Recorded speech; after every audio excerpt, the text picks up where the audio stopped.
I was in a Fawlty. I was in one of the first of them, in John's favourite Fawlty, called The Builders.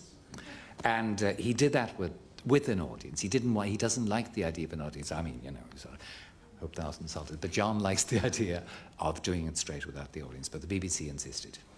And they collect audiences in a strange fashion. You never get a cross-section. You do it beautifully, but the BBC doesn't. You go out and you get a whole audience full of young farmers from Wiltshire and, 300 left-handed polo players or something.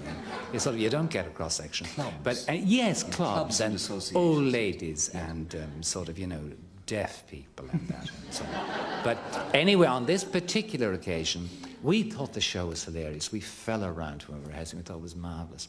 And we came in, and the audience sat there and seemed to hate every second. It wasn't a tale. We thought it was dead. I know the feeling. You know the feeling. I know the feeling. It's catching. Yes. It's creeping in, isn't it? But anyway, he told me afterwards, when we did another series together called Whoops Apocalypse, he said, you know why the thing didn't work that night?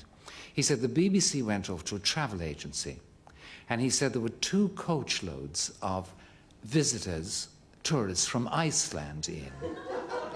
And they were sitting out front from Iceland, thawing out, smelling a fish. And we were wondering why the gags weren't going. For Fawlty Towers? For Fawlty Towers, yes.